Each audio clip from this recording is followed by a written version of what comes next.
ponemos en marcha un nuevo episodio de Converso. Hoy, Ezequiel Gali. Estamos, siempre estamos. En la ruta que transitas, en la casa que soñás, en el tren en el que viajás, en la cancha donde alentás. Estamos, siempre estamos. Cuidando a nuestra gente, construyendo comunidad, aportando al mundo que soñás. Estamos, siempre estamos. En cada bolsa, en cada camión, en cada proyecto. Cementos Avellaneda, más de 100 años construyendo futuro.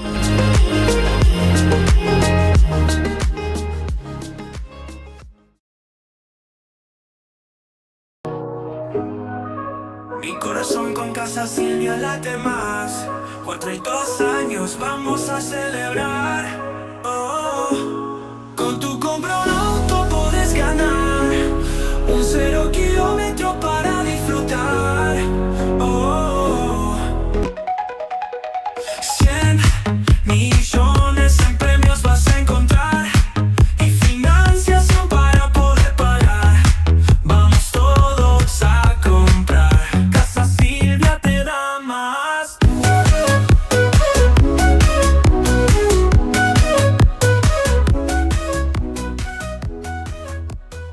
Ezequiel, gracias, bienvenido. Gracias a vos por la invitación, Fabri. ¿Cómo estás? Bien, nos desencontramos durante la campaña, no pudimos hacerla en campaña y creía que antes de terminar el año tenía la necesidad de que se diera esta charla y que por ahí tuviéramos un tiempo, una hora relajados de poder hablar de distintos aspectos. Voy a usar algo que no es periodístico, pero en realidad, mientras la estaba preparando pensaba, habitualmente tenemos que llenar formularios, fichas, y entre las cosas que se nos preguntan es ocupación o profesión. Si hoy tuvieras que hacer una de esas fichas, ¿qué pondrías? Abogado. Siempre digo abogado. Es mi profesión de base. Cuando me tengo que explayar un poco más, por ahí digo abogado, productor agropecuario, pero no mucho más que eso. Uh-huh. Exintendente en algún caso, en las redes sociales figura exintendente de Olavarría, que es el orgullo más grande de mi carrera política, obviamente. Uh-huh. ¿Es el cargo más importante al que puede aspirar un vecino, el de intendente? El más lindo seguro, pero el más importante sí, yo creo que, a ver, qué mejor que ser intendente de tu ciudad. Siempre lo he dicho en distintas notas que hice durante mis dos gestiones, el haber sido intendente de mi ciudad, la ciudad donde nací, donde me crié, donde volví para formar mi familia, donde hice mi escuela, mi escuela primaria, secundaria. No creo que haya algo más lindo de poder resolver cuestiones de tu ciudad, de poder atender a los vecinos, de poder ser parte de la historia de tu ciudad aparte, ¿no? Bueno, habitualmente cuando hago estas notas de coyuntura, que claramente vamos a abordar temas que hacen a la coyuntura, yo me gusta preguntarle al entrevistado qué prefiere. Si empezar de lo general a lo particular o ir de lo particular a lo general. Así que te doy la opción de que elijas por dónde querés empezar. Arranquemos por lo general entonces. ¿Cómo está la Argentina hoy, Ezequiel? Mucho mejor que hace 2 años, seguro. Está transitando un proceso complejo de reestructuración de las instituciones, de reestructuración de la política, de reestructurar la economía. Todavía falta mucho en materia económica, pero creo que este gobierno ha logrado cosas muy importantes en 2 años, como estabilizar la economía, como tener una inflación a la baja, como realmente cambiar las reglas también de la política. Ha cambiado mucho todo y hoy la Argentina está viviendo un proceso complejo, como te decía, que es el de recuperar un montón de cuestiones que realmente veníamos de un país donde tuvimos un 250% de inflación anual, donde no había reglas claras para los empresarios, donde las pymes no podían hacer un presupuesto, donde no había gasoil, donde no había... O sea, era realmente un país muy difícil para vivir, para el día a día, donde había márgenes en algunos sectores de la economía que eran escandalosos. Hoy la Argentina necesita ser más eficiente en cada uno de los rubros, es multicausal, pero a ver, hay sectores que están muy bien y hay sectores que todavía no arrancó lo que necesitamos que arranque, que es también que le llegue un poquito de calor al bolsillo de la gente, ¿no? Del asalariado, pero creo que vamos por el buen camino. Argentina hoy está por el buen camino, estamos abiertos al mundo, estamos en relaciones con países que uno quiere, por lo menos personalmente, estar en relaciones, no con Cuba, Nicaragua y Venezuela, o con Irán, sino con países que realmente tengan otra dinámica en su economía, que tengan, lo que tiene que ver, lo que está pasando, ¿no? Esta relación con países como Estados Unidos, con Europa, con Italia particularmente, países donde se respeta la democracia, básicamente. Estábamos viviendo un proceso en Argentina que se celebraban las autocracias y las dictaduras, y realmente creo que ese no es el camino que yo quiero para mi país. Me paro en esta parte que decías de la respuesta de los asalariados que todavía la están pasando mal. No fue lo que dijiste, pero te reinterpreto, que la están pasando mal. Yo considero que hay una parte de la sociedad que está sufriendo mucho las consecuencias de este modelo que vos llamás de ordenar el país. ¿Qué pasa con esa gente en el camino? No coincido en parte. Yo creo que los que la están pasando mal, hablemos si querés con nombre y apellido, los jubilados. Se destrata al gobierno por los jubilados, o se cree que la política de este gobierno es la que está. Y los jubilados vienen muy mal hace muchos años. Ya lo decía Carlos Menem en su momento. O sea, estamos hablando de un sistema previsional quebrado, de un sistema previsional donde el que no aportó nunca cobra lo mismo que el que aportó 35 años. Un país que necesita tener una estabilidad y un equilibrio financiero, ¿sí? Con el déficit que tenía la Argentina, realmente el equilibrio fiscal le ha hecho bien. Falta mucho, por eso te lo decía antes, falta mucho. El comercio está pasando un mal momento, también está cambiando en el mundo las reglas del comercio, lo que es online realmente vino para quedarse y vino para crecer y seguir creciendo, pero el comercio está pasando un mal momento. Entonces, bueno, si querés hablemos particularmente de un sector y vayamos a Olavarría, el asalariado municipal, que no tiene paritaria, que retrotrajeron los sueldos a junio, cuando estamos ya pisando diciembre, donde tenemos un municipio que paga sueldos por debajo de la línea de la miseria. Entonces, realmente creo que hay sectores que todavía les falta, pero creo que este ordenamiento, y lo dijo el presidente en la campaña, el presidente Milei dijo, la vamos a pasar mal, pero hay que ordenar las cuentas. No hay que gastar más de lo que ingresa, y creo que se va por ese camino, y creo que las reformas que se vienen en el Congreso de la Nación van a ser importantes para esto, para que haya una mejor dinámica, la reforma laboral, la modernización laboral, la reforma impositiva, que las pymes empiecen a pagar menos impuestos, que haya un sistema impositivo mucho más transparente y mucho más sencillo, y que la gente quiera tener un empleado en blanco, que se terminen los juicios, la industria de los juicios, que funden tantas pymes. Hay muchas cosas por mejorar todavía, pero bueno, te repito, creo que estamos yendo por un buen camino. En lo objetivo, en cosas objetivas que sucedieron, ya vinimos un poquito a Olavarría, te lo menciono, 1.500 despidos hablan en este último periodo, se cerró Fabi, hubo conflictos en Cerro Negro, se cerró Loza. Digo, ¿esos datos objetivos también son parte del ordenamiento? Loza ya venía cerrando antes de que asuma Milei. Vamos a empezar a ponerle los puntos a las IES.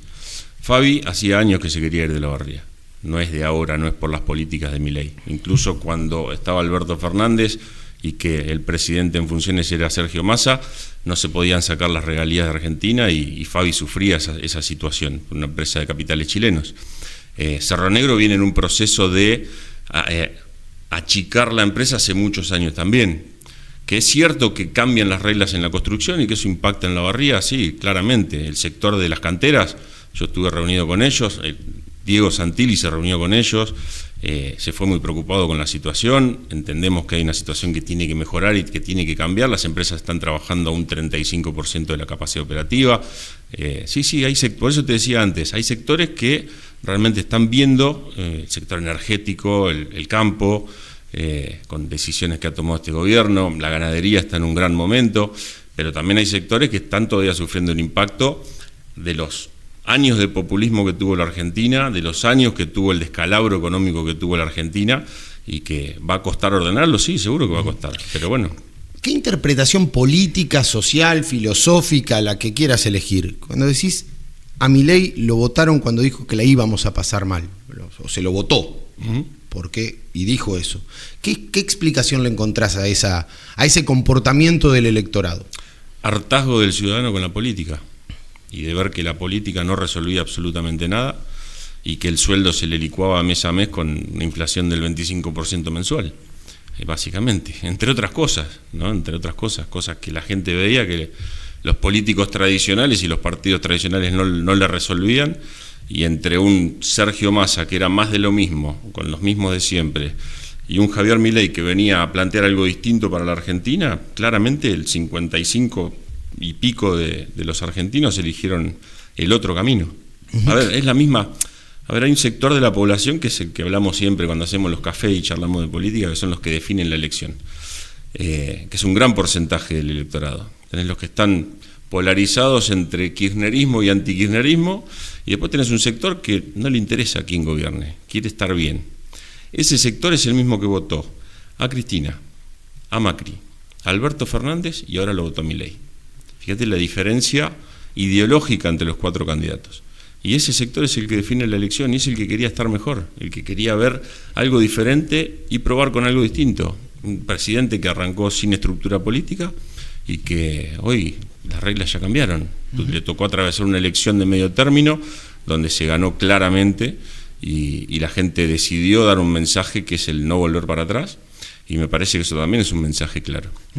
En las últimas semanas, sí, creo que son semanas, meses, Ricardo Lorenzetti ha estado dando una serie de entrevistas en distintos lugares y en distintos ámbitos, por ahí en formatos tradicionales, en streaming. Ha estado en distintos lugares Lorenzetti. Él habla del fin de ciclo, de las democracias en el mundo, y habla de la gente pidiendo resultados, sin importar qué. Y cuando dice ahí, habla de crisis de gobiernos autoritarios en el mundo, o gobiernos un poco más... sí, definámoslo como autoritario, no importa el qué, sino que la gente quiere resultados. ¿Vale todo en función de la búsqueda de los resultados para la gente? No, yo no creo que valga todo. Claramente creo que no vale todo, pero sí la gente busca resultados, porque la gente quiere vivir mejor. Y encima estamos en un momento, en un proceso de la historia, en una etapa de la historia, que estamos ante un desafío gigantesco para la gente, que es la inteligencia artificial, cómo van a empezar a cambiar las reglas del laburo del ciudadano. O sea, estamos atravesando un momento muy complejo, donde están cambiando todas las reglas de juego, donde China está apareciendo cada vez más como una potencia. Entonces, a ver, es para hablar largo y tendido de geopolítica, hay un montón de cosas, pero yo creo que está claro que la democracia hoy sigue siendo la mejor forma de gobernar. Aún con sus fallas. Y fallas tienen todos los sistemas, pero es el que mejor funciona, porque la gente es la que decide. Vayamos a Venezuela. O sea, yo no quiero un sistema como el de Venezuela, donde es una democracia, entre comillas, claramente no es una democracia, es una tiranía, es una dictadura, hay asesinatos, hay imposibilidad de levantar la voz, ni hablar de lo que fue el sistema en Cuba, el comunismo en Cuba. Hoy Cuba está atravesando una crisis humanitaria, donde la gente tiene luz 2 horas por día, donde la gente no tiene para comer, donde la gente no tiene una moneda que exista básicamente. Entonces creo que está demostrado que el sistema comunista, el sistema social, no funciona. A ver, yo sigo creyendo en la democracia, creo que las instituciones hay que sostenerlas, hay que reforzarlas y hay que ir ayornándolas a los nuevos tiempos que corren también, porque obviamente que el mundo va cambiando y tenés que ir ayornando y acomodando algunas cuestiones, modificación de leyes, ayornar las leyes, por eso creo que las reformas que se vienen van a ser importantes. Acuerdos que eran acuerdos de la democracia en la Argentina, ¿no crees que se han roto en estos 2 años de Milei? ¿Hay discusiones que antes no se daban y que se están dando y que parecían acuerdos de la democracia? No quiero simplificarlo en la llegada de Presti a Defensa vestido de militar, que a mí me puede disgustar, y te lo digo abiertamente, y me molesta, y me parece que es uno de los acuerdos de la democracia roto. A mí me encanta. Perfecto, bien, pero digo, ¿no coincidís que hay algún acuerdo de la democracia que Milei haya puesto en crisis? No, yo creo que todo va cambiando, lo que decía anteriormente, todo va cambiando.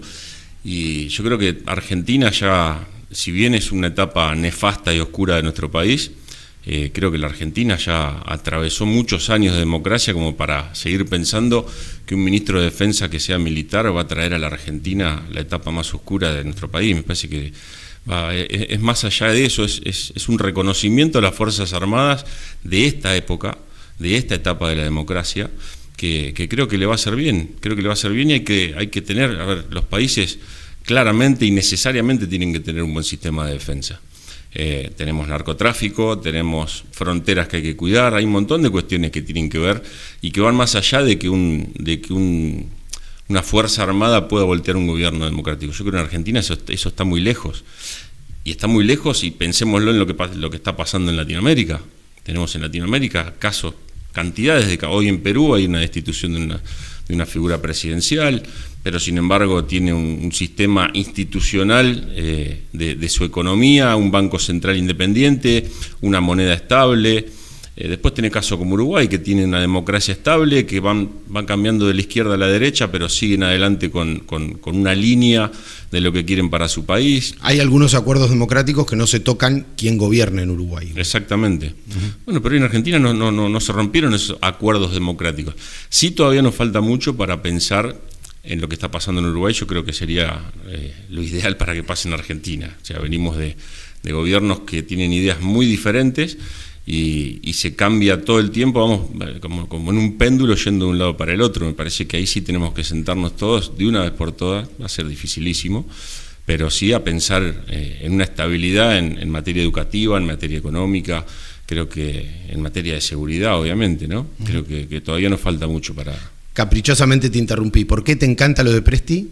¿Qué fue la palabra que usaste? Me encanta, pues, un reconocimiento a las Fuerzas Armadas. Yo creo que las Fuerzas Armadas de hoy, ¿sí? No quiero entrar en lo que fueron las Fuerzas Armadas que volteaban gobiernos y que gobernaron la Argentina de una manera espantosa, sino de lo que son las Fuerzas Armadas hoy. O sea, ante cualquier crisis, y nos ha pasado en Olavarría, ante cualquier crisis climática o social o lo que fuere, las Fuerzas Armadas son las primeras que se llaman. Acordate cuando fue la pandemia, que el ejército argentino, el regimiento de Olavarría vino, instaló las camas en la iglesia frente al hospital, estuvieron a disposición siempre. En cualquier inundación de un barrio siempre está el ejército. Tiene otro rol el ejército hoy, y creo que es bueno reconocerlo. Por eso me gusta que alguien de las Fuerzas Armadas tenga un cargo tan importante como el de ministro de Defensa. ¿Cómo fue este tiempo de haber decidido en el momento en que el PRO en el 2023 fue la interna y elegiste a Larreta y militaste a Larreta y te encolumnaste con Larreta, que entrando dentro de las ofertas que daba el PRO era quizás la más moderada que Bullrich, por ejemplo, y hoy estar tan cerca, al menos en lo discursivo, no estoy hablando de cargos ni mucho menos, sino en lo discursivo, en lo conceptual, con una persona totalmente opuesta a Larreta como es Milei? Mirá, yo soy parte del equipo de Diego Santilli, yo soy santilista, y acompañé a Diego en su candidatura a gobernador, junto con Horacio como candidato a presidente, y la verdad es que uno también encuentra dentro del equipo formas de apoyar, en su momento, ya te digo, la candidatura de Diego, que Diego desde el primer día apoyó este gobierno, y creo que, a ver, también tiene que ver con no querer volver para atrás, ¿sí? Es lo que te mencionaba anteriormente. Yo creo que el kirchnerismo le hizo mucho daño a la Argentina, mucho daño, con el populismo, con escándalos que todos ya conocemos, y yo no quiero volver para atrás. Y Diego Santilli tampoco, y el equipo de Diego Santilli tampoco, y creo que por eso fue que desde que asumió este presidente fuimos acompañando desde nuestro lugar, del lugar que a cada uno le toca, acompañando en las decisiones. Después el otro fue parte de una interna. Patricia podría haber salido segunda en la general y entrar al balotaje, y hubiéramos acompañado a Patricia como la acompañamos en una candidatura, porque me tocó ser candidato a intendente con Patricia. ¿Pero no te hubiese gustado dar una primera ficha de apuesta en Bullrich, por ejemplo? ¿No te sentís más cerca de Bullrich? Pensándolo retrospectivamente por ahí. Es que no, en realidad, a ver, yo me sentía muy cómodo con Horacio y lo que planteaba Horacio, y me parecía, hasta el plan de gobierno de Horacio me parecía súper interesante, como me parece súper interesante el plan de desregularización del Estado que Federico Sturzenegger le puso a disposición al presidente Milei, que era un plan pensado para la presidencia de Patricia. Entonces creo que ahí hay un montón de puntos de acuerdo en los que yo me siento cómodo. Dentro del no volver para atrás, no podemos sacar los 4 años de macrismo, o de el PRO o el gobierno de Mauricio. De Mauricio Macri. que ha tenido en estos últimos años una aparición en función de la presentación del libro que muestran a un Macri distinto. Ahora quiero hablar de Macri y Milei y qué crees que hay que hacer con ellos dos, o qué te parece que hay que hacer, pero ¿qué pasó en esos 4 años de macrismo? A nivel nacional te hablo. A nivel nacional, Argentina cambió. Después la inestabilidad, quizá es lo que se dice siempre, en vez del gradualismo hubiera sido, la decisión de ir con el shock hubiera sido diferente. ¿Hubieses preferido eso? Con el diario del lunes te digo que, sí, hoy. Que el shock fue algo que realmente es lo que está acomodando a la Argentina. Las medidas, tomarlas de entrada y tener un plan y un rumbo y no modificarlo. Me parece que eso es clave para lo que está pasando en Argentina. Pero yo me sentí muy cómodo con la presidencia de Mauricio. A mí me pareció, hay una foto que es la del G20 en el Teatro Colón. Eso era Argentina, eso demuestra lo que era Argentina en esos 4 años. Después, obviamente, la inestabilidad económica, como te decía, hizo que haya un retroceso, que se dispare el dólar, que haya un montón de cosas que fueron pasando en Argentina y la gente decidió volver para atrás. Claramente no fue una buena decisión para mí, personalmente, me hago cargo. ¿Ubicás ahí en la búsqueda de resultados al mismo electorado que votó de esta manera que describiste hace un rato? Sí, tal cual. El mismo tipo que votó a Mauricio, creyendo que iba a haber una Argentina mejor. Hubo una Argentina mejor, pero no alcanzó a que la gente decida apostar por 4 años más para continuar con las reformas. Son reformas que llevan mucho tiempo. Entonces, por ahí, algunos dicen la presidencia tendría que ser una sola por 6 años, y creo que sería mejor, pero bueno, eso es muy difícil, es contrafáctico, pero creo que las reformas que necesita la Argentina llevan tiempo. Y hoy creo que el espaldarazo de la elección de medio término va por ahí, va por darle un apoyo a estas reformas que se están llevando adelante para ver si vemos resultados en lo que todavía falta ver resultados. ¿La llegada de Alberto Fernández es consecuencia de lo que no hizo Mauricio Macri entonces? Puede ser.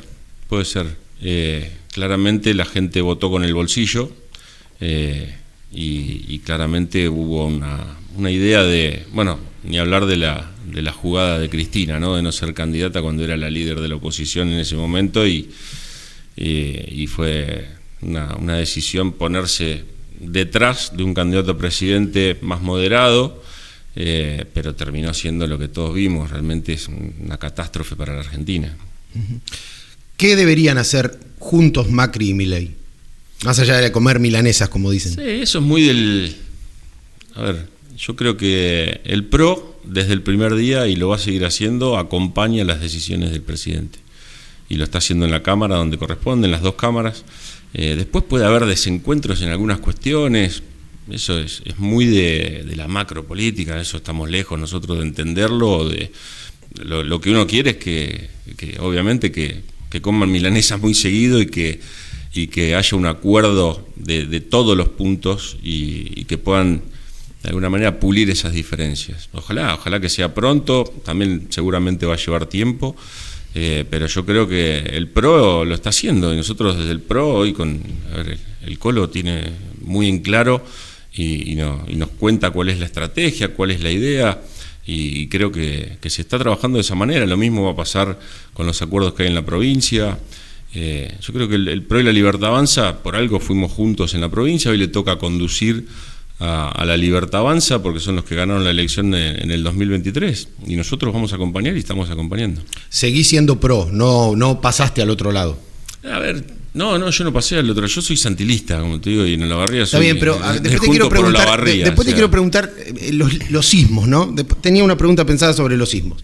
El santilismo puede pasar. Sí, para mí... Y vos vas a tener que elegir un espacio. Hay gente que ha sido categórica, estaba acá y vino acá. Patricia Bullrich, por ejemplo, incluso vimos las fichas de afiliación. Vos seguís marcando tu pertenencia en el PRO. Yo nací en el PRO y sigo estando en el PRO. O sea, incluso hubo un acto antes de las elecciones en La Plata, donde fuimos a acompañar a Diego, a Cristian Ritondo, que es presidente del PRO en la provincia. Nosotros seguimos trabajando en ese esquema. Y yo apuesto por un Diego Santilli candidato a gobernador en el 27 y para eso vamos a trabajar. ¿Qué son los ismos? La traigo ahora, el santilismo, el galismo, ¿existen? ¿Esas cosas existen? No, existen, son modismos, ¿no? Para poner un nombre sencillo a las cosas, pero yo no creo que eso no existe. ¿No existió el galismo? No, existe, sí, existe. Ustedes dicen galismo, los medios dicen el galismo, pero y cuando se dice el galismo, ¿qué pasa dentro de los espacios? O el referente, el que le toca. Me tocó ser el referente a mí, si hubiera sido otro el modismo, pero me tocó ser el candidato a intendente en el 2015, ganar las elecciones, volver a ganar en el 2019 y ser el referente del espacio. Y hoy me toca ser el referente en Olavarría, el referente del santilismo en la séptima. Entonces, creo que son formas de llamar las cosas para simplificarlo, pero son espacios políticos que vienen a plantear desde un vecinalismo, como tenemos en Juntos por Olavarría, lo que queremos para Olavarría y lo que queremos para la provincia dentro de la estructura del santilismo. Pero parece un juego de palabras, pero yo creo que lo que existe es una idea de lo que uno quiere para la ciudad, en este caso. Y el galismo, o la gente que nos acompaña, o la gente que nos acompañó en todas estas elecciones y que trabajó con nosotros en la municipalidad, o los que no, y saben lo que quieren para Olavarría, saben que nosotros van a encontrar un espacio que va a querer una Olavarría transparente, cosa que hoy no está pasando, una Olavarría pujante, cosa que hoy no está pasando. Entonces creo que hay un sector de la ciudadanía que se ve reflejada en un estilo de conducir la ciudad, y bueno, eso creo que fue lo que pasó hasta el 2023, que mucha de esa gente se sintió desilusionada, decepcionada y votó otra cosa. Ahí va, y vamos llegando a lo particular. Podemos volver después a alguna mención nacional, no tengo problema que vaya y vuelva a la charla por donde tenga que ir, pero te pregunto, ¿qué de tus acciones, de tus omisiones, de tus modos, de lo que sea, determinaron, no me quiero quedar a hacer análisis ni de los 8 años ni de la derrota, pero preguntarte qué de eso puede haber influido en el resultado electoral del 2023 y la llegada al gobierno municipal del peronismo después de más de 3 décadas? Mirá, lo publiqué un recorte en las redes en la campaña que hablaba un poquito de eso, un poco la soberbia a la que te lleva el cargo que uno ocupa, que después, haciendo retrospectiva y analizando un poco lo que pasó y en todo este proceso que uno todos los días piensa y le da vuelta a las cosas para entender lo que pasó, creo que esa soledad del despacho, que es tan cómoda, te lleva a tener soberbia a la hora de tomar decisiones, alejarte de la gente, alejarte del vecino, que era un diferencial nuestro cuando ya en campaña, en el 2014, 2015, creo que eso fue importante a la hora de pensar en la derrota. También fue importante pensar que hubo 2 opciones de centro-derecha en Olavarría y en Argentina, y claramente el 60% de los votantes de Olavarría se dividió en 2. Y la opción de kirchnerista, camporista en Olavarría terminó ganando la elección, que es lo que decidió la mayoría de la gente. ¿Y ese 60% por qué crees, así vamos llegando al hoy, por qué crees que en ese momento eligió a la opción de Celeste Arouset y no la tuya? ¿Qué crees que pasó? Fue muy, a ver, si bien Celeste... Porque era la pecera propia, parecía, en principio. Sí, pero a ver, fue casi un 30-30, o sea, con una diferencia a favor de la Libertad Avanza, que terminaron saliendo segundos en la elección, pero yo creo que la gente eligió, bueno, un poco también tiene que ver con toda la campaña de desprestigio que se llevó adelante durante los segundos 4 años de mi intendencia. Creo que eso hicieron mucho daño algunos medios de Olavarría, con un sector de la oposición, haciendo claramente acuerdos para hacer daño y lograr, mucha gente me decía, ¿por qué no salías a explicar? Y tenía que salir a explicar, tenía que estar todos los días explicando las mentiras que quisieron instalar, y algunas de esas hicieron mucho daño, nos hicieron mucho daño, personalmente nos hicieron mucho daño. Entonces creo que eso también es parte de entender ese proceso. Entonces, no puedes estar todos los días saliendo a aclarar, saliendo a explicar que viste todo lo que se dijo. ¿Te cansó y te provocó o te generó soberbia, esa soberbia que mencionaste, esa situación? ¿Te cansó ejercer la intendencia en ese contexto? No, porque no le daba demasiada entidad, porque uno está también en el día a día no podés estar pensando o detenerte a cansarte con esas cosas. Uno obviamente te enterás, te llega, lo lees, lo ves, lo escuchás, pero no era algo que... Por eso ni siquiera le dábamos importancia como para salir a explicarlo. Fue parte de una campaña sucia, si querés, como te decía, de una parte de la oposición en ese momento con algunos medios locales. Lo tenía pensado para abordar como tema general. Lo he hablado con otros dirigentes políticos que se han sentado en este tiempo acá, que apareció en la discusión pública de la ciudad los conceptos de corrupción, etcétera, etcétera, etcétera. Hablemos de corrupción como englobando todo. En el inicio de este ciclo no pretendo que respondas, pero voy a usar como disparador para que generes una respuesta. Estuvo Mariano Ciancio sentado ahí y él dijo, yo le pregunté, ¿cómo llegó tu nombre a la causa Terrenos? Y él dice, el secretario del intendente inició una investigación que termina poniéndome a mí en ese lugar. Eso fue lo que dijo. Uh-huh. Es decir, fue él el que de alguna manera ubica a alguien de tu confianza y indirectamente a vos en ese lugar. ¿Qué pasó con esa causa? Más allá de lo que ya se discutió. ¿Qué pasó? Claramente la justicia no encontró nada, absolutamente nada. Y va a terminar en una absolución, seguramente, a corto plazo. O sea, se analizó el teléfono, se hizo un allanamiento, se llevaron el teléfono, estudiaron el teléfono, buscaron alguna prueba y no hay nada. Voy a la pregunta, a los dichos de Ciancio. ¿Un secretario tuyo inició una investigación a él? No, eso parece una película de detectives, no hay ninguna investigación. A ver, claramente hubo también, él venía del peronismo, era un referente barrial, trabajó en los barrios en mi gestión. Nosotros la decisión que tomamos, como hicimos en cada uno de los casos, es separarlo del cargo y que se ponga a disposición de la justicia. La justicia durante estos, deben haber sido 4 años, no encontró absolutamente nada. Y no hay absolutamente nada. Y vuelvo justamente con el tema de Terrenos. Fíjate lo orquestada que estaba la cuestión, que en el debate, creo que del 2023, me parece que fue el del 2023, a mí me pregunta el intendente Wessner a ver si era cierto que yo le había pedido a una funcionaria que ponga un terreno a mi nombre. Claramente era una falacia absoluta, que terminó en una denuncia penal a la funcionaria de turno, y a los 30 segundos de la pregunta ya estaba publicado en algunos medios. O sea, estaba todo muy, muy orquestado, muy armado, muy burdo era todo.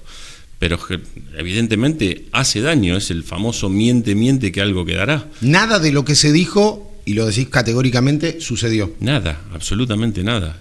O sea, era todo parte de la campaña de ensuciar que nos hizo mucho daño. Pero aparte mucho daño personalmente, porque uno tiene hijos que leen las redes sociales, ¿entendés? Son códigos, ahí sí se rompieron códigos que realmente se pasaron el límite que no se pasan. Pero bueno, hoy mirándolo con el diario del lunes, digo, pasaron 2 años desde que me fui de la intendencia, no tengo una mención en una causa penal, no tengo una denuncia penal en contra, duermo tranquilo, apoyo la cabeza en la almohada todas las noches sabiendo que era todo mentira y que no hay absolutamente nada de cierto en todo lo que se dijo. Se dijo que compré campo en Santa Fe, se dijo que, no sé la cantidad de cosas que han dicho, o sea, realmente es algo que, no sé, pero departamentos en el exterior, cualquier cosa han dicho, cualquier cosa, y hay absolutamente, es más, te digo más, cuando dije quiero volver a la barría transparente, yo fui el que impulsé la ordenanza de presentar declaraciones juradas, y mis declaraciones juradas eran públicas cuando yo era intendente. Entonces, no hay nada que esconder, fue todo parte de esta campaña sucia que nos terminó haciendo muchos años, sí, es verdad. Uh-huh. Después de lo de Ciancio, automáticamente, y englobo en el mismo concepto que intenté desgranar recién, vino lo de Rosales, vino lo de la rúcula o lo que siempre haya hicimos sido. Lo mismo, siempre separamos al funcionario mencionado y se puso a disposición de la justicia para que la justicia sea la que investigue. ¿Te dolió más teniendo en cuenta que no era peronista Rosales? No, me dolió, fue una desilusión enorme. No importa de qué partido venga. No, digo porque hablaste de... Lo identificaste a Ciancio como peronista, entonces... Tengo muchos amigos peronistas, Fabricio, muchos amigos peronistas. No es feliz esa frase. No, bueno, tengo muchos amigos peronistas. Pensamos distinto, sí, pero una cosa no tiene nada que ver una cosa con la otra. Vuelvo a Rosales, ¿qué sentiste? Desilusión, dolor, un profundo dolor. ¿Y crees que robó? A ver, ¿crees? Tiene que determinarlo la justicia, no soy yo quien pueda decir creo que no. Nos pusimos todas las pruebas a disposición de la justicia, que es la que tiene que determinar culpabilidad, como hicimos siempre en todos los casos donde hubo algún ruido. Siempre hicimos lo mismo, mantuvimos esa postura siempre. Nunca escondimos a un corrupto, como sí hizo el kirchnerismo siempre. Entonces, tenemos valores diferentes. Por eso quiero que la Argentina no vuelva a gobernar el kirchnerismo, porque tenemos valores diferentes. Y nosotros, yo te repito, 8 años de intendente, no tengo una causa penal en contra, no tengo una denuncia penal. O sea, estoy absolutamente limpio. Y mirá que tuvieron 2 años para buscar y buscar, intentaron por todos lados encontrar algo para... Hicieron una auditoría que fue una payasada total, un fin de año, para tratar de desviar la atención porque no encontraban ninguna forma de llevar adelante una gestión ordenada. Entonces, hablemos nosotros, porque invito a los medios de Olavarría a empezar que la tarea de los medios también es investigar. Investiguemos cuántas cooperativas contrató la municipalidad, ¿no? Cooperativa es sinónimo de no licitación. ¿Cuántos empleados más tiene el municipio hoy? Pero sumemos a los contratados, ¿sí? Nosotros mantuvimos la línea de la cantidad de empleados durante 8 años. ¿Nunca aumentaste la planta personal desmedidamente? No, jamás. Y están los números a la vista. Olavarría tiene... Te lo pregunto porque fue una de las cosas que se te señaló. También se señaló eso. Nunca tuvimos contratos como tiene hoy la gestión. O sea, realmente hablemos de inseguridad, de lo que está pasando en Olavarría. Cosas que no se hablan en Olavarría. Hay periodistas que reciben llamado del Palacio San Martín después de criticar al municipio. Eso no pasó nunca en nuestra gestión, ni en gestiones anteriores. Entonces, realmente Olavarría está pasando un proceso hoy le están haciendo mucho daño a la institución, mucho daño. Pero es una cuestión de que decís que no se cuenta, que no se narra lo que pasa. No ¿Es se solo habla, eso? No se habla prácticamente. ¿Y qué rol tiene la oposición en que se hable? Y los planteamos siempre desde el Consejo Deliberante como corresponde. ¿Y se sigue sin narrar? Nuestros concejales, en algunos medios se narra, en parte, hay otros medios que no se narra absolutamente nada. Entonces, está pasando del hospital, realmente la gente me para en la calle permanentemente para decirme lo que está pasando en el hospital. Hay cosas muy fuertes que están pasando, y la verdad es que falta, creo, un poco de profundización en esos temas en Olavarría, porque se está hablando mucho en la calle y hay muchos medios que todavía no están cumpliendo ese rol, como si con nosotros lo hacían y era pero una carnicería con cualquier error que cometíamos. Entonces hay una doble vara también. ¿Y por qué existe esa doble vara? Supongo que por cuestiones ideológicas. Supongo. Como existe la doble vara del sindicalismo. También por una cuestión ideológica. ¿Del sindicalismo municipal? Y sí, exactamente. O sea, ¿cuántas veces nos pararon en el hospital, la limpieza del hospital, hicieron reprogramar cirugía, gente que perdió la cirugía, que no se pudo operar, por cualquier... Y eso que nosotros sí dábamos paritaria y tratábamos de acompañar la inflación, que era una inflación galopante. Hoy ni siquiera hay una cláusula gatillo para poder crecer ese 2% mensual de inflación que está teniendo la Argentina. Entonces, cuando vos tenés una paritaria que en vez de darle un beneficio a los trabajadores municipales, le retrotrae el sueldo 3 meses para atrás, ¿dónde están las banderas del sindicato para colgar en la puerta del hospital? Yo no las veo, entonces hay una doble vara. ¿También tuviste primaveras con el sindicato? No, primaveras nunca, siempre fue de discusión permanente. Internamente, puede haber habido una discusión interna, pero en lo público también tuviste momentos en tu gestión donde el sindicato bajaba las banderas. Pero preguntale a la gente del sindicato quién firmó el convenio colectivo de trabajo con los trabajadores municipales. ¿Fue un intendente peronista? No, fue uno del PRO. Entonces, fueron muchas conquistas que fueron trabajándose en conjunto, con discusiones, a veces más picantes, a veces más tranquilas, pero realmente hoy nosotros sumamos profesionales al hospital, hoy se están yendo, entonces ahí realmente hay una doble vara. Bueno, no quiero buscar frases de Estupia últimas ya que lo estábamos mencionando, para decirlo, pero también ha tenido, para mostrar el comportamiento. Estupia ha sido muy elogioso con vos en algún momento públicamente y hace pocas semanas fue totalmente crítico, digamos. Si uno tiene que manejarse por el comportamiento público de un dirigente de un comportamiento, estaríamos horas, porque, reitero, ha tenido momentos elogiosos hacia vos. Sí, pero porque hemos logrado conquistas importantes. A ver, una de las mayores, la que te dije recién, el convenio colectivo de trabajo. Entonces, A ver, la conquista de los trabajadores no se mide por una declaración pública. Entonces digo, hay que mantener una línea que no se está manteniendo. Ante cualquier cuestión era paro, carpa, parar la limpieza del hospital. Los funcionarios de mi gobierno se pusieron a limpiar en plena pandemia en el hospital. ¿No te acordás de eso? Uh-huh. Entonces, realmente hicieron... Y fui yo el intendente que tomó la decisión de municipalizar a las empleadas de limpieza, que estaban contratadas por una empresa de Buenos Aires que no les respetaba ni un derecho laboral. No tenían día por enfermedad de hijos, no tenían vacaciones, cobraban sueldo de miseria. Municipalizamos la limpieza del hospital y termina siendo una de las armas utilizadas por el arma entre comillas, ¿no? Por el sindicato para gestionar los conflictos. Entonces, ¿crees que fue un logro eso, la municipalización del servicio de limpieza? Cualquier derecho laboral que se le respete a la gente es una cuestión humanitaria. No, yo no lo tomo como un logro. Fue una cuestión humanitaria. Vos no podés no tomarte el día a una mujer, madre, que el hijo está enfermo en la casa, no poder tomarte el día porque te despiden. Un tipo desde Buenos Aires. Llámale logro, llámale como quieras. Me parece que fue una de las cuestiones que recogimos en campaña, cuando íbamos a escuchar a la gente, cuando hacíamos los timbreos, las caminatas por los barrios. Entonces, bueno, hoy hay un relato de las cosas. Hay un claro relato de todo, pero es todo comunicacional, pero gestión no se ve. ¿Cuánto nos acusaron a nosotros del déficit municipal? ¿Dónde están los 354 millones? ¿Dónde están? Estaban en obras. Hoy para encontrar una obra tenés que buscar un GPS para encontrarla. No han hecho gestión. No hay obra pública en todo el país. No, ya lo sé, pero también se avisó. No voy a ponerme en defensor de nadie, voy a contextualizar. Digo, hay una decisión de obra pública frenada, muchas veces defendida por dirigentes de La Libertad Avanza, y una demanda de obra pública a otros actores. Sí, ¿cómo se concilia eso? Que es una de las cuestiones que tienen que cambiar en Argentina, o que este gobierno pretende que cambien en Argentina. Claramente, la concesión de las rutas va a traer atrás la obra que va a hacer el privado para sostener para mantener esa ruta y para mejorar esa ruta. Uh-huh.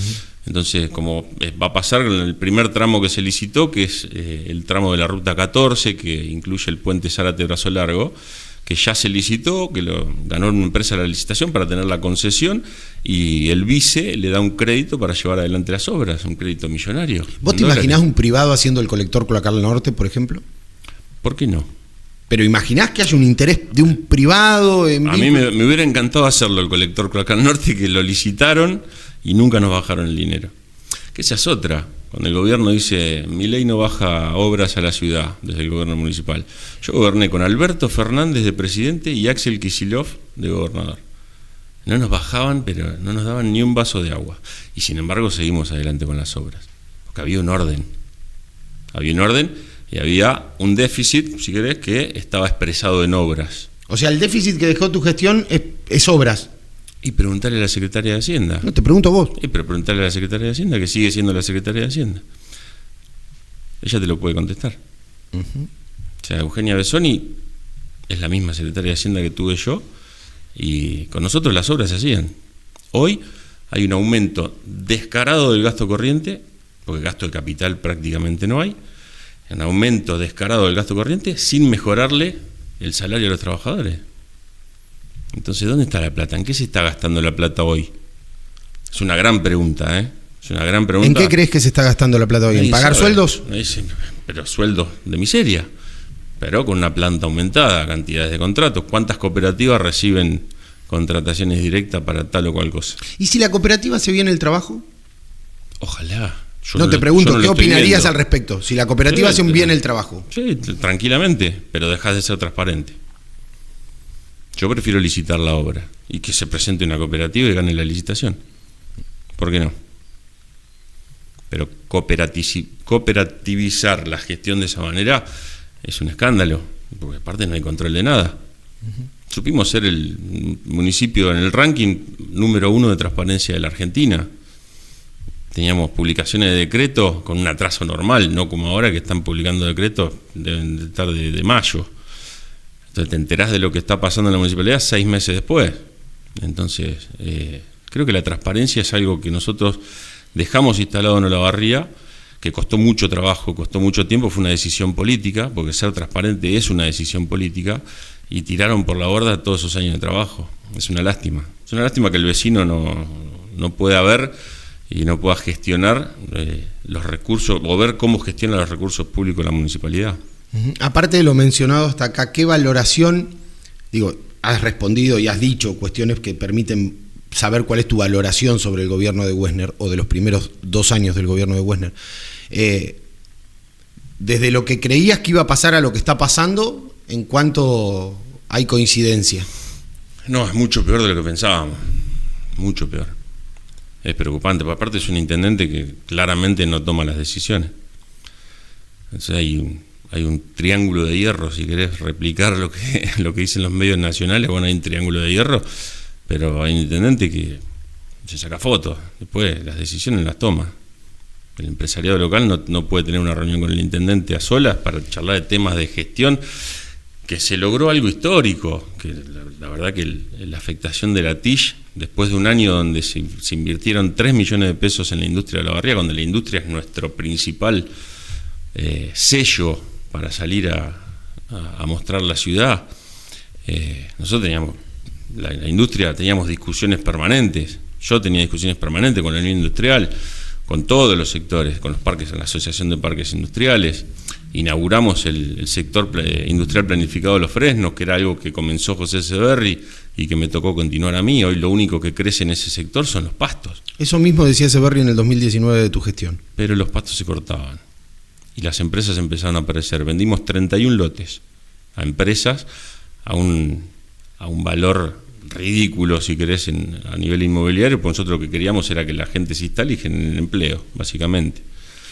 Entonces, si bien los pastos crecían, es cierto, en ese momento, bueno, a veces te falla una contratación o lo que fuere y los pastos crecen, pero se vendieron 31 lotes, trabajamos todas las semanas en vínculo con empresas para poder traer empresas a Olavarría, vinieron empresas de afuera a comprar lotes. Hoy no ven, algunos me cuentan que dice, no sé qué hacer, si empezar el galpón o no, porque no veo que el municipio acompañe en nada. Entonces, la industria de Olavarría tiene una potencia que no te lo tengo que explicar a vos, a nadie se lo tengo que explicar en Olavarría. Pero no apoyar el sector más pujante de Olavarría, a uno de los sectores más pujantes de Olavarría, creo que es complejo.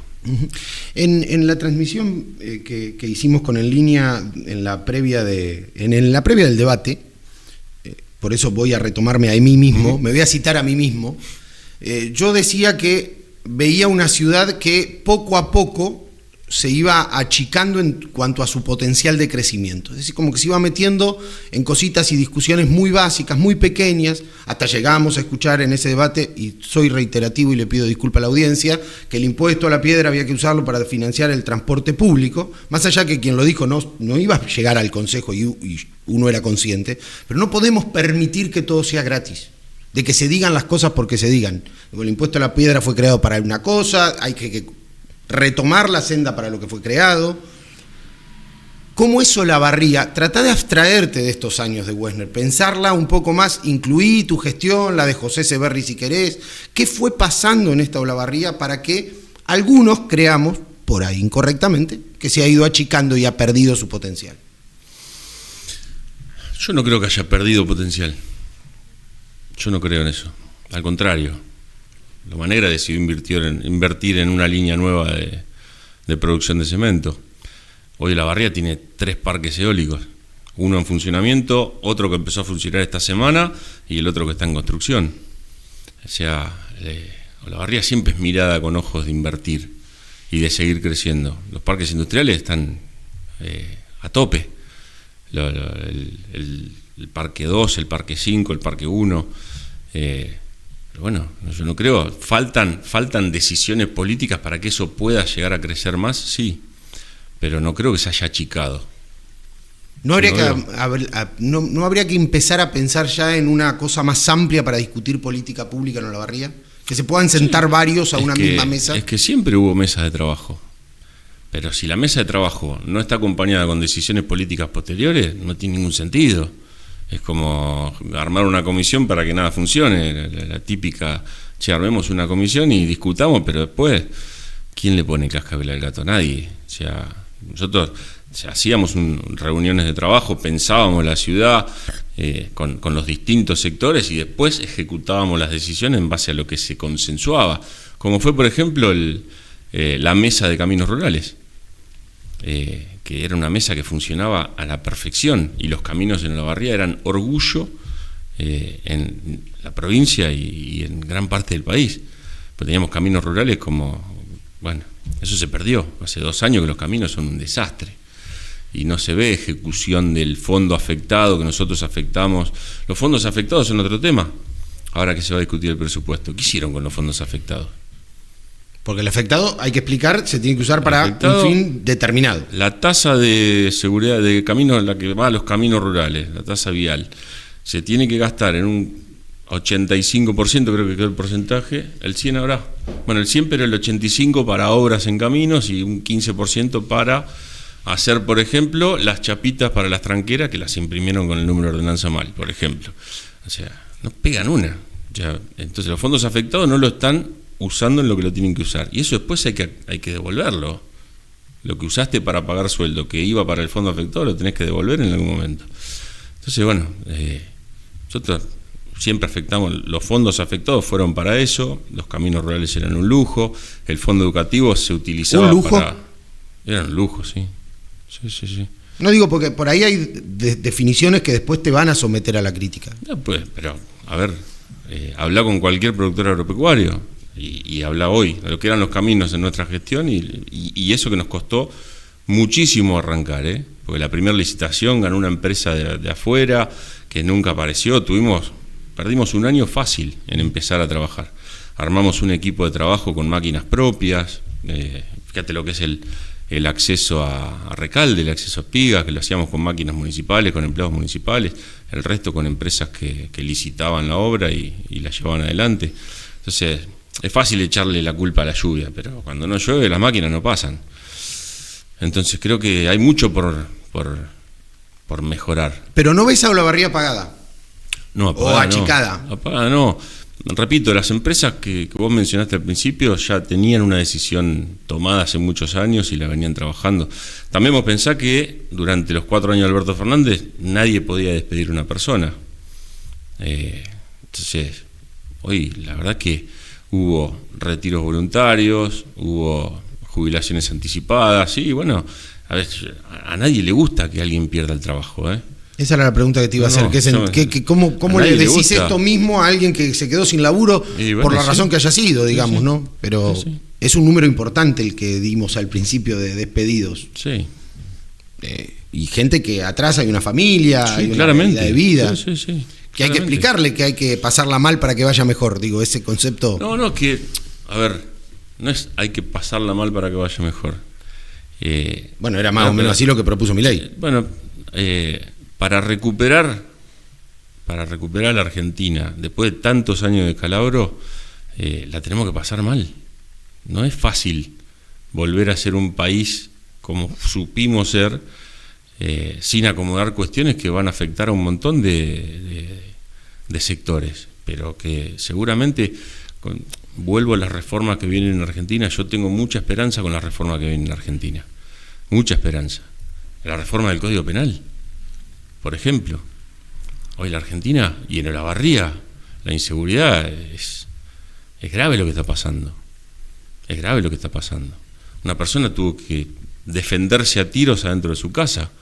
A un concejal nuestro le pegaron un tiro en el tobillo un sábado a las 11 de la mañana, Fabricio. Y le rozó la bala a la cabeza, la segunda bala. Está vivo de milagro. Javier está vivo de milagro. Entonces, ¿y dónde está la seguridad? O sea, realmente estamos viviendo momentos a la vuelta de mi casa en Pueblo Nuevo, a 10 de la mañana, golpearon a un jubilado, le entraron a robar la casa. Sábado a las 9 de la noche, a una persona en el microcentro porteño, le entraron por el patio 2 tipos, le pegaron, la tiraron al piso, la maniataron, la robaron. Están pasando cosas graves en Olavarría. ¿Qué puede hacer un intendente en ese aspecto? Acompañar, ejemplo, apoyar a la fuerza de seguridad, ¿sí? Que siempre trabajar en conjunto y articuladamente. Poner cámaras, no para las fotos, sino poner cámaras de verdad, ampliar el centro de monitoreo, utilizar a ver, ejemplo, una herramienta que era espectacular, Ojos en Alerta. La hicieron desaparecer, le cambiaron el nombre, pusieron otro sistema, pero Ojos en Alerta ya tenía un recorrido, ya la gente lo había incorporado. O sea, era para seguir haciéndola crecer, no para hacerla desaparecer porque le hizo la gestión anterior. Poner luces LED.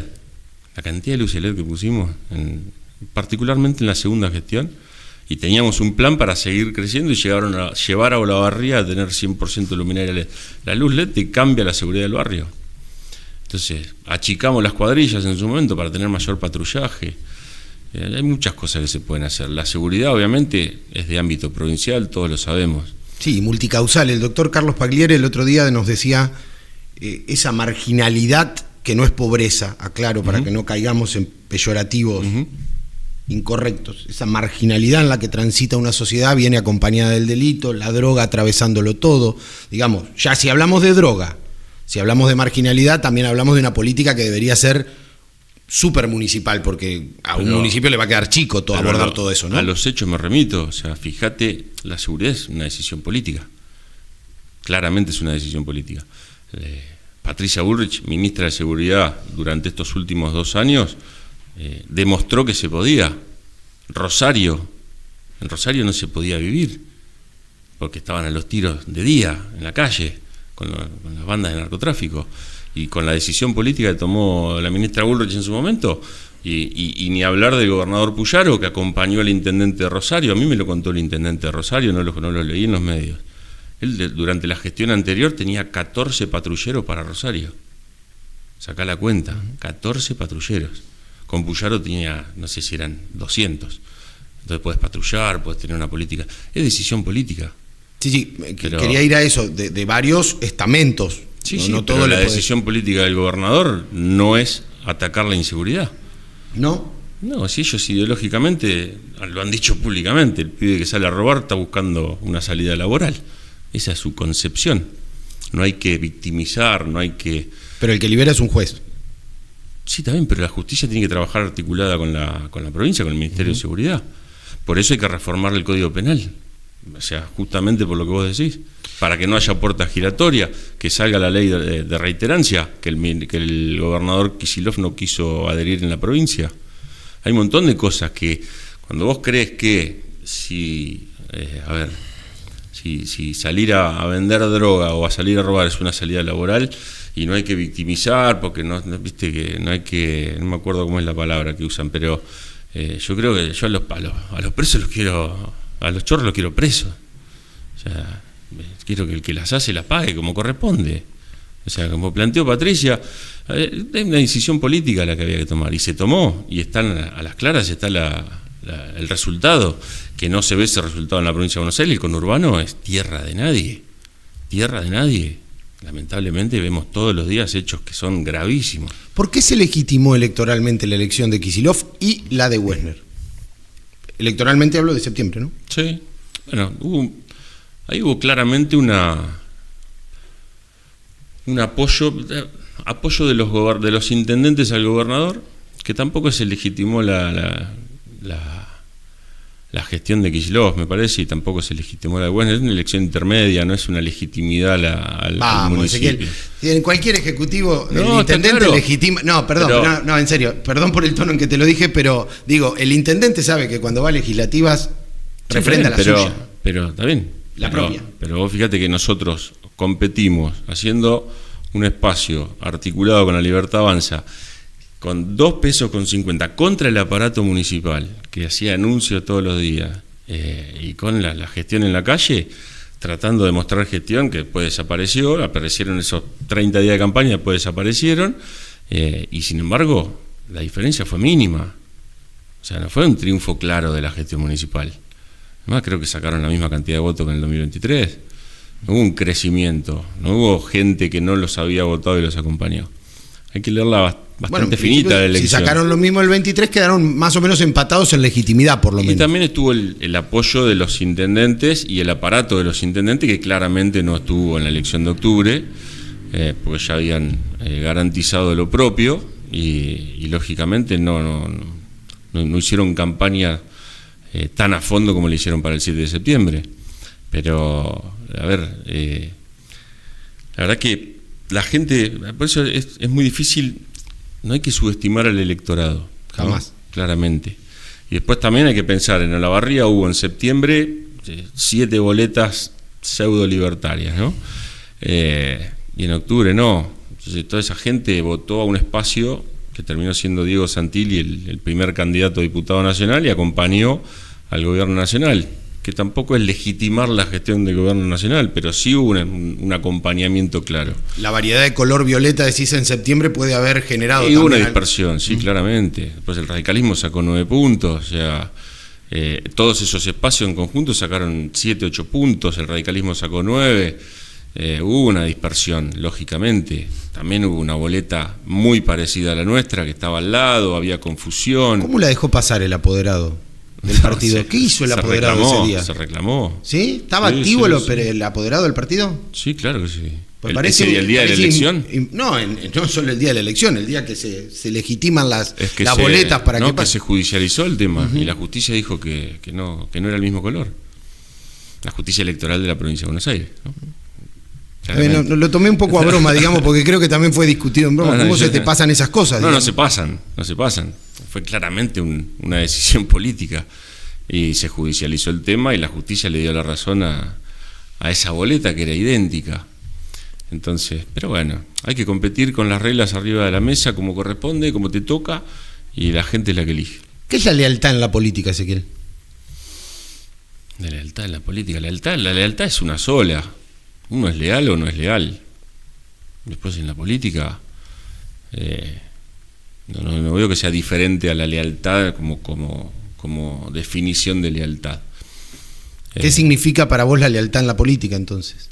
Lo mismo que significa la lealtad en la vida. O sea, uno es leal o no es leal. Yo soy leal y soy leal a mis principios y a mis valores. Punto.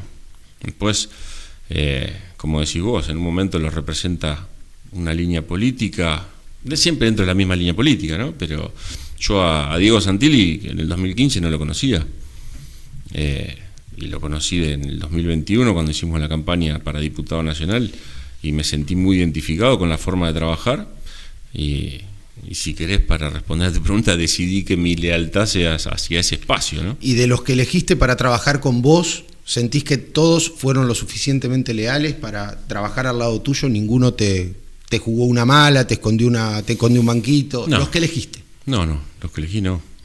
Ninguno. ¿Con ellos construís política hoy? Con todos los que siguen estando cerca y en la política. Algunos se dedicaron a otra cosa, pero con los que siguen estando en la política, sí, seguimos construyendo. Bueno, hay un tema de que siempre se habla de las internas a cielo abierto que tiene el peronismo, y estamos viendo si Kicillof rompe con la Cámpora, si la Cámpora rompe con Kicillof. Esta última semana en Olavarría pareciera haber volado otra vez por los aires el espacio local de La Libertad Avanza. Pareciera. Digo, la salida de Lascano rápidamente al Consejo, la salida de Gamondi aparentemente por una foto que incomodó al... Digo parecía, porque es la segunda vez que se le estallan las situaciones después de contiendas electorales. ¿Cómo analizás el armado? ¿El armado local de La Libertad Avanza crees que está acompañando fielmente lo que quiere La Libertad Avanza? Sí, claramente. Después tenés cuestiones, como no ha pasado a nosotros, Fabri. A todos. Por eso hablo de la interna de la Cámpora con Kicillof, todos tuvieron internas, muchas veces se magnifican, pero estas, me gusta mirarlo, a ver qué opina el que está en la política activa, digamos, ¿no? Que es parte del juego, y uno es parte de un equipo y uno es jugador de un equipo. A veces te toca jugar de arquero, a veces te toca jugar de 9 y a veces te toca ser suplente. Cuando vos tenés una pertenencia, y bueno, si tenés que cambiar de rol, capaz que echaron al mediocampista y te toca ir a hacerte cargo del mediocampo, qué sé yo. El ex concejal Gamondi en una nota de la última semana dijo que había sido un error que el acuerdo local, y cuando dijo local dijo con Gali particularmente, sí, lo sé, y que vos seas parte de eso. ¿Por qué crees que él dice eso? No estará de acuerdo. Y tiene todo su derecho a no estar de acuerdo. ¿O se quedó anclado en lo que te dijo Celeste en el 2023? No. Él puede estar de acuerdo o no. Nosotros, como te dije antes, el PRO en la provincia de Buenos Aires decidió hacer un acuerdo, una confluencia que se trabajó muchísimo para hacerla, para limar asperezas, para dejar de lado cuestiones del pasado y ponernos de acuerdo en lo que queremos para Olavarría, y eso es lo que se hizo. No fue que un día nos levantamos y tomamos unos mates y dijimos, che, vamos a juntarnos para hacer algo. No, fue un trabajo, fue discusiones, fue debate, fue reuniones, o sea, porque claramente veíamos que había que apoyar al gobierno, porque si no íbamos a volver para atrás. Y nuestro rol a nosotros nos tocó en Olavarría sentarnos a limar esas asperezas, nos pusimos de acuerdo, dejamos de lado las cuestiones personales, y priorizamos Olavarría porque queremos lo mismo para Olavarría.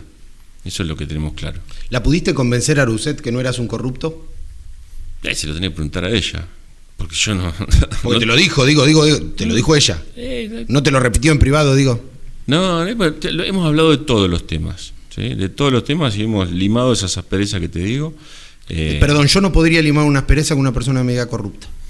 Yo. Son momentos de la política, y si es por eso, hay mucha gente que me ha dicho corrupto, y yo tengo claro que no soy corrupto y lo puedo hablar con cualquiera sin ponerme colorado. Eso... Y en la política se dicen muchas cosas, y hay muchos casos en la historia de la política, incluso en espacios donde vos participaste, que se decía cualquier cosa y después terminaban todos juntos. O sea, es parte del juego, es parte del show, y eso a mí me sirve hablarlo mirando a los ojos a la otra persona, y eso para mí es un tema terminado. Uh-huh. Pero lo pudieron hablar. Sí, claramente. ¿A quién admirás como intendente de Olavarría? ¿O admiraste alguna vez a algún intendente de Olavarría? ¿Qué decirte? Mira, yo creo que... Convengamos que... Todos los que fueron intendentes dejaron su sello, dejaron su impronta. Y aparte uno admira a todos los que fueron intendentes. Para mí me genera una admiración por haber puesto el cuerpo, por haber puesto la cara, por haberse hecho cargo en el momento de la historia que les haya tocado. Hasta incluso los que fueron intendentes durante la dictadura, que les tocó pasarla difícil, todos los que... Yo admiro a todos los que salen de la zona de confort, como se dice siempre, y se ponen al frente de una gestión municipal. A ver, admiro a quienes pasaron las inundaciones y se pusieron al frente, estuvieron en la calle. Admiro a todos los intendentes, porque todos dejaron, como te digo, dejaron su impronta. Admiro a quienes pensaron en su momento los parques industriales, admiro a quienes apoyaron en su momento a los que querían fabricar cemento en Olavarría. Estamos hablando de hace cuántos años, más de 100 años. Todos me generan admiración, porque uno cuando te tocó vivir lo que es ser intendente, realmente significa poner el cuerpo, estar al frente de un cargo que es complejo, es hermoso pero es complejo, y todos han logrado algo para la ciudad. Entiendo que, porque en Argentina somos así, termina el año electoral, descansamos 6 meses y arrancamos el turno electoral que viene. Entiendo que tendrás ganas de ser parte de una construcción que le dispute poder al gobierno local de Maximiliano Wessner. Claramente. Te voy a preguntar una cosa, me vas a decir que no, entonces voy a cambiártela, vamos a ver la vuelta. ¿Cómo sabes que te...? Sospecho, falta un montón. ¿Querés ser de vuelta intendente? No lo sé. Bien. No me dijiste que no. No. Bien. ¿Qué perfil tiene que tener? Sí, tengo claro que, como dijiste en la introducción a la pregunta, sí tengo claro que voy a jugar donde me toque jugar, en el rol que me toque jugar, para que Olavarría vuelva a tener un gobierno que priorice la transparencia, que priorice la industria y que priorice una ciudad distinta. Te me adelantaste a la pregunta.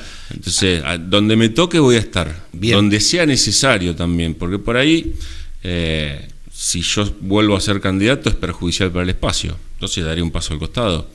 Voy a estar donde me toque la coyuntura del momento, porque como bien dijiste, falta un montón.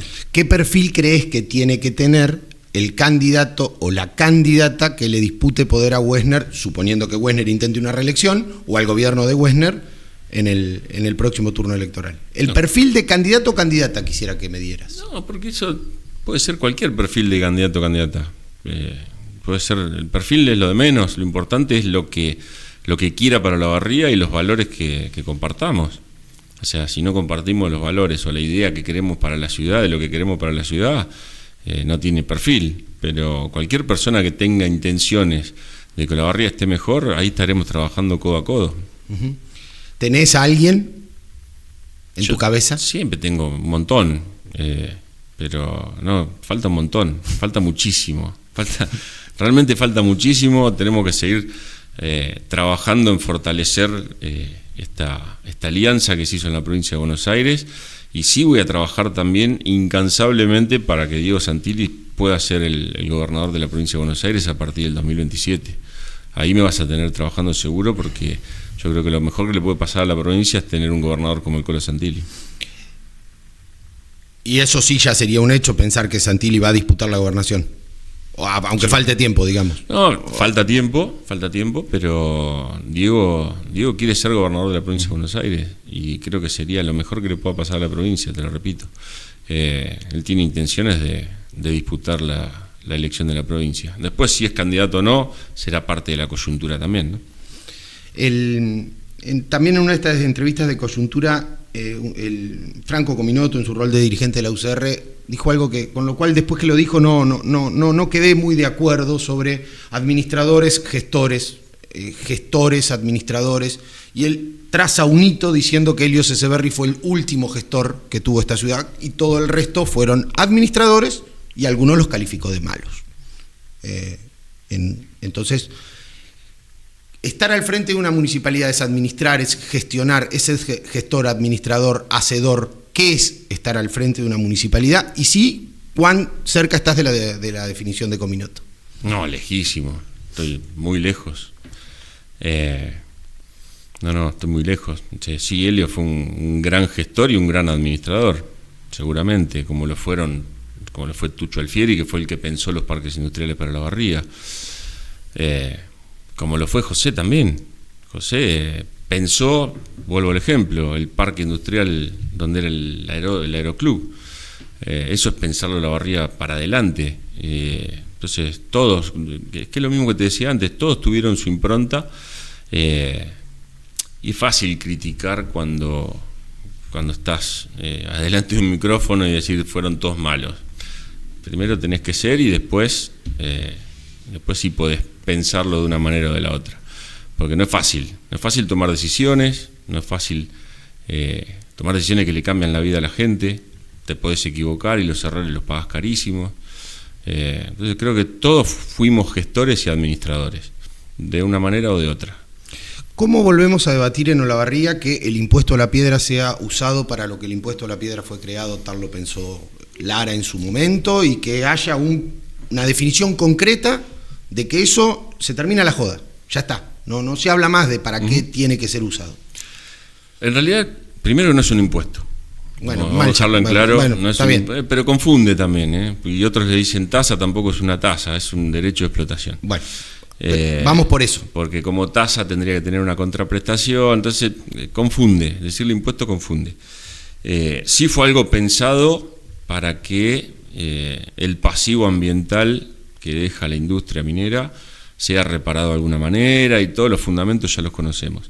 ¿Qué se puede hacer? Es ser a futuro, yo creo que nunca se va a terminar afectando a una cosa en concreto.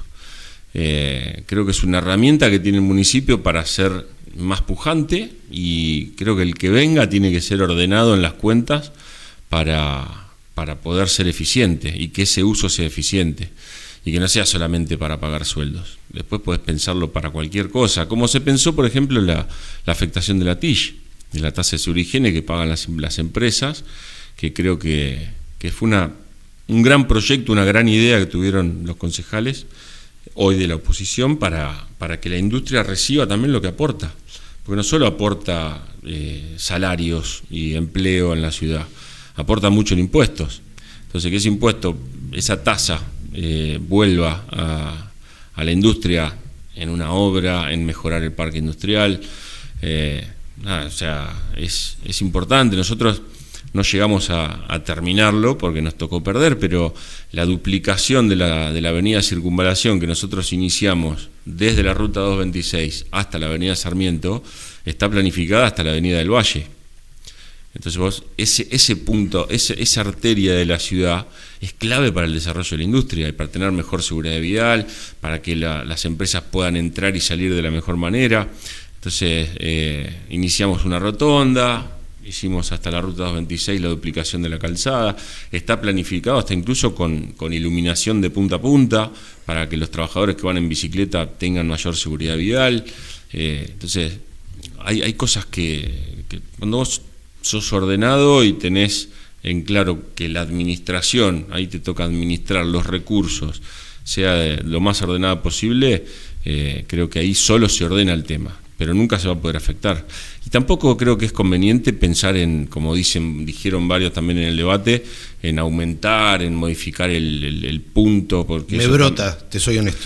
Me brota cuando aparece la discusión de aumentar el punto cuando tenemos a 40 kilómetros judicializada la tasa el derecho a explotación de cantera. Exactamente. Y corremos un riesgo enorme que es que se judicialice y se pierda, que es un aporte de la industria a las arcas municipales, y que también que es un derecho de explotación que solo se va aumentando, porque aumenta con el precio y aumenta con el despacho. Entonces cuando aumenta el despacho, cae con el despacho y cae cuando baja el despacho, exactamente. Uh-huh. Bueno, creo que hemos repasado lo que al menos yo tenía en mi cabeza. Me gustaría cerrar pimponeando un poco con algún nombre, alguna cosa, alguna cuestión allí que anda dando vueltas. Vos sabés que el tono de los conversos son en realidad poca coyuntura y más bien profundidad y conocer un poco más a la gente. Entonces el pimponeo por ahí lo voy a usar para alejarme de la coyuntura un poco y preguntarte, porque aún lo recuerdo a esos años en que llegaste al gobierno, que con vos estaba Jorge Larreche mano a mano, y te quiero preguntar si pudiste sanear la relación con Jorge Larreche, a quien definiste como un padre, y supongo que si lograste sanearla, más allá que él no esté, lo seguirás considerando igual. Yo lo considero igual, sí. Después lo que pasó personalmente entre nosotros yo me lo voy a reservar para mí, pero yo estoy tranquilo y es una persona a la que le debo muchísimo, porque fue el que me inició en la política, fue el que decidió que yo sea candidato a intendente y que me apoyó y que me acompañó y que me enseñó muchísimas cosas. Una persona que ha sido 3-4 veces invitada a este espacio, todavía no ha querido venir, ha dicho que va a venir, pero en algún tiempo. También es alguien que ha tenido un rol importante en tu vida, y hablo de Gastón Acosta, que muchas veces, en esto que hablábamos de hechos, permitime la comilla, de corrupción, su nombre también aparecía ahí. ¿Quién es Gastón Acosta en tu vida y quién es Gastón Acosta en tu vida política? Gastón en mi vida es el hermano varón que no tuve, y es mi mejor amigo, mi padrino de uno de mis hijos, y después lo que pasó ahí también fue parte de lo que yo te mencionaba antes. El audio estuvo editado, se mezcló lo público con lo privado, hubo una utilización del tema que hasta incluso llegó a escalar a medios nacionales dentro de esta estrategia de manchar a la gestión, y que también es alguien que no tiene ni una mención en la justicia, no están mencionados en ninguna causa, ni en la de los terrenos, ni en ninguna causa, no tiene una denuncia penal. Entonces, y en mi vida política es que es un compañero de militancia. ¿Sigue estando cerca de los armados cuando armás, por ejemplo, en política? Siempre está al lado mío, siempre. Sí. ¿Te ayuda a tomar decisiones? Me ayuda, sí. Sí, me acompaña mucho y para mí es importante. Además de tu primo, que sería obvio, ¿quién es Hilario Gali hoy en la vida política tuya y en la de la ciudad? Hilario es mi primo hermano, nos criamos juntos, transitamos nuestra etapa universitaria, mi segunda parte, la primera de él, en Buenos Aires, y fue con Jorge y con él, son las dos primeras personas con las que empezamos a soñar con Gobernador Olavarría, y fue, espalda con espalda, de punta a punta a los 8 años.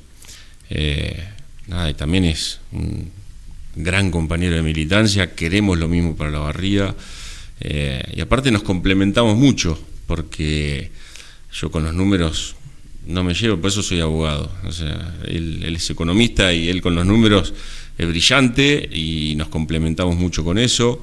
Yo soy más de la cercanía con la gente y nos complementamos con eso.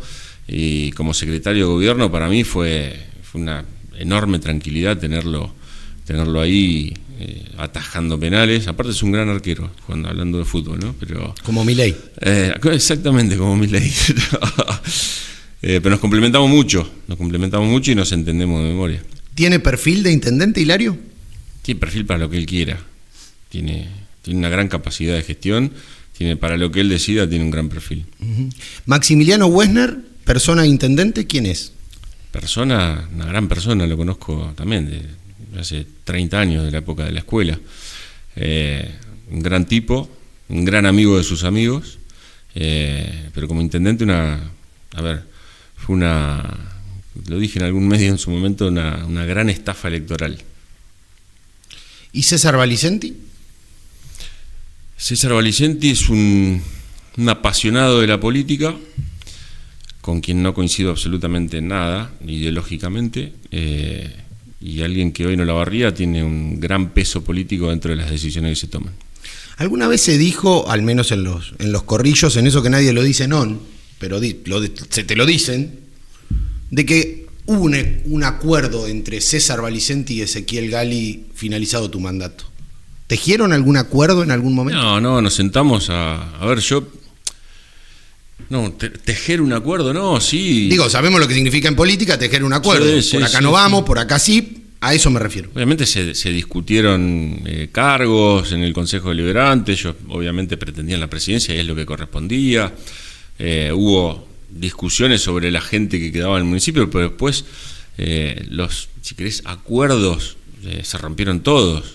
O sea, no hubo, se echó mucha gente que había entrado a trabajar con nosotros, laburantes, echaron a mucha gente, persiguieron a mucha gente, apretaron a mucha gente para que se vaya. La verdad que no, es muy difícil plantear un acuerdo cuando venís con, es como no sé, volver con una novia que ya te engañó, no tiene mucho sentido. Y no queremos lo mismo para la Argentina. Él va a sacarse una foto a San José 1111 con una persona que está condenada por corrupción. Yo no es lo que quiero para mi país. La corrupción o las denuncias de corrupción en el Andis de este gobierno, ¿cómo te impactan? Tiene que investigar la justicia. Y es lo que hizo el gobierno, por eso lo celebro. Separaron al funcionario y que la justicia decida. Me parece que es lo que hay que hacer y es lo que se hizo. Uh-huh. ¿Olavarría qué es hoy? Ahora, si es cierto, y se estafó a los discapacitados, tiene que ir presa, lo que sea. O sea, como corresponde. Esa es la Argentina que yo quiero, por eso estoy apoyando a este gobierno. El que robó preso. Pero vos ves del otro lado cómo se cubrió a cientos de corruptos. Uh-huh. ¿Entendés? O sea, hoy tenemos a un legislador porteño que robó 2 bancos, se lo premió yendo a una banca en la legislatura. Yo no quiero eso para Argentina. Si, más allá de que ya lo dijiste, ¿a qué nivel te animás a acercar las manos al fuego de que no se robó en tu gobierno? ¿A qué nivel del fuego me refiero? Y decime... ¿Terrenos? ¿Rúcula? No, terrenos, ya te digo, pongo las manos en el fuego, que nadie vendió un terreno. Nadie. Está demostrado. Quedó demostrado, no hay una mención en la justicia. Las personas que vendieron terrenos municipales con unos decretos truchos, no sé, la verdad que no sé, no leí la causa, pero nadie de mi gobierno, de mi círculo íntimo ni de mi gestión robó un terreno, vendió un terreno o lo que fuere. Absolutamente nadie. ¿Tus manos van al fuego directamente ahí? Sí, olvídate. ¿Y por la rúcula? No lo sé. Lo determinará la justicia. En el caso de terreno ya la justicia no encontró absolutamente nada. Lo otro lo determinará la justicia. Uh-huh. Ezequiel, te agradezco el tiempo, te agradezco la apertura a charlar abiertamente y en principio sin ninguna agenda prefijada. Las entrevistas salen bien, mal, probablemente haya un 50% de los que te miren que te puteen y otro 50% me va a putear a mí porque fui probablemente o fallé en alguna pregunta o no hice lo que ellos querían escuchar. Uh-huh. Pero te quiero agradecer el tiempo de haberte dispuesto a la charla y que hayas aceptado esto, la posibilidad de charlarlo sin condicionamientos. Te agradezco yo, nunca, ni en mis 8 años como intendente, ni en mis 2 años como ex intendente, te lo puede decir Juan Dambolena, que me acompaña con este laburo del vínculo con el periodismo, nunca pusimos una condición de pregunta esto o no preguntes aquello. Nunca lo hicimos ni lo vamos a hacer, porque básicamente no tenemos nada que esconder y doy la cara siempre y la voy a seguir dando. Así que te agradezco a vos por el espacio, está muy bueno lo que hacen y la verdad es que me gustó, me sentí cómodo, me gustó la entrevista, así que te agradezco un montón. Muchas gracias. A vos. Hola, soy un auto con un gran sueño, tener un dueño. Cada día practico mi rum, mi rugido, limpio mis asientos y me imagino viajando con alguien. Risas, música, viento en las ventanas. Llevarme a tu garage es fácil. Con cada compra o pago de cuotas en Casa Silvia, sumas chances de ganar. Y además todo lo que te podés llevar. Hay más de 100 millones de pesos en premios. ¡Rum! Dicen que pronto voy a encontrar a mi dueño. ¿Serás vos?